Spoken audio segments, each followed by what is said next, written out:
Let's do a simple and easy meal idea again with spinach and lentils. I'm going to show you how to make spinach and lentil lasagna. For this recipe I'm using 2 bunches fresh English spinach, 2 green chillies, they are not hot. If you want you can omit this from the recipe, 1 part leek stem, 2 onions, 2 sticks celery and 1 carrot. I measured 1 cup of lentil and after I soaked and washed it, and this is how it is. I soaked about 15 minutes. Salt, pepper and some stock powder, 1 can 850 milliliters tomato juice, or if you have fresh tomatoes you can juice them by yourself, and 1 bottle pasta sauce. Let's start doing it. First let's chop them finely. I'm going to use the food processor. You can chop it manually. So add the celery, carrot, onion, chilies and the leeks. And it's ready. I don't want to cut it very finely, then it gives a very sweet taste. So let's take it like this. Add some oil into a pot. Chop some garlic and add into the oil. And stir fry it. So it will release that beautiful aroma. And after add the chopped carrot, leeks, onion, celery and stir fry well. Once it is halfway cooked, add the lentils. Mix well and into that add enough pepper and about 2 teaspoons of stock powder will give nice flavor. You can omit if you don't want to add any. And then the can of tomato juice. Instead of water, always add tomato juice. It gives this nice flavors to the lentil and the vegetables. Cover and simmer about 5 to 10 minutes. After, stir it a little bit and paste the lentils, and after add enough salt to your taste. And if you like only, you can add a bit of mixed spices or any other herb you wish to add. Don't overcook the lentils so it becomes mushy. So we don't need lots of water to add in, as the spinach will give extra water. So I'm going to add the spinach now. Don't worry about cooking the lentils to the last minute. It will cook when you do the lasagna too. The more the vegetables, that it becomes better. Stir.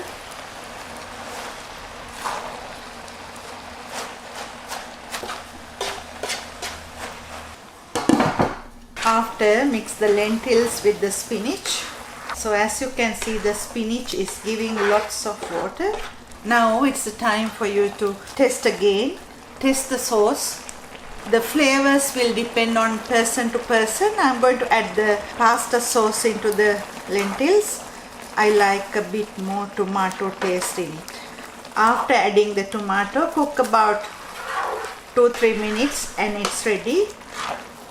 Turn it off. Now let's do the lasagna. For that, add a bit of lentil spinach sauce onto the bottom of the pan.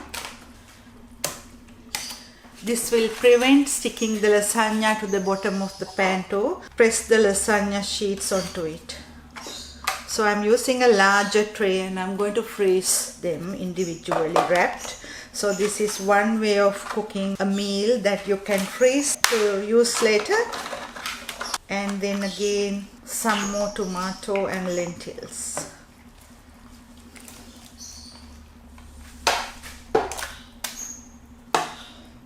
If you do it in a deeper pan, you can do it in larger layers. And when you do the sauce, make sure that you always remember that we need to keep a little bit of extra sauce for this.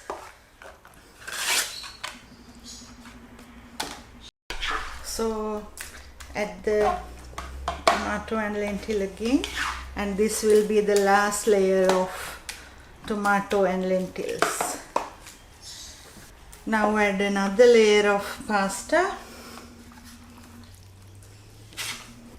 and let's do the top layer now. To do the next part of the recipe, add about 50 grams butter into a pan and melt the butter.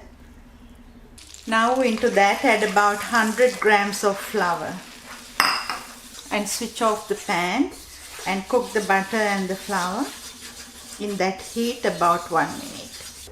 And then get cold milk and add about half a cup to it and mix it. Still I haven't switched on the stove, so again a little bit more milk.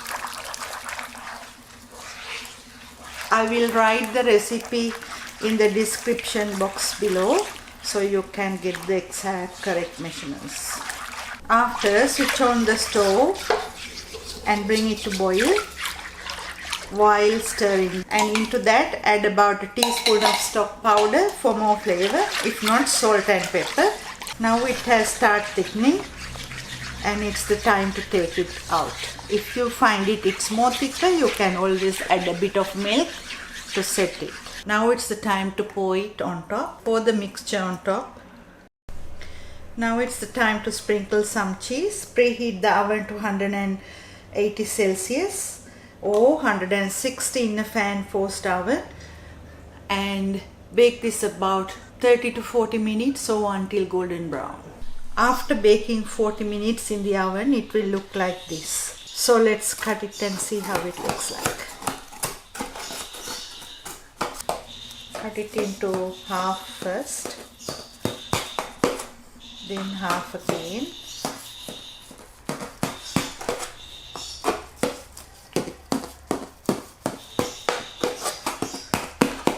After, use a spatula or a flat spoon and cut it properly. Then you will get a nice square piece and take it out. And this is how it looks like. It's really nice, soft lasagna that you can freeze. Take them like this and put it in boxes and freeze them individually. Whenever you need to thaw, you can take it out and thaw in the microwave. And hope you will enjoy. See you next time.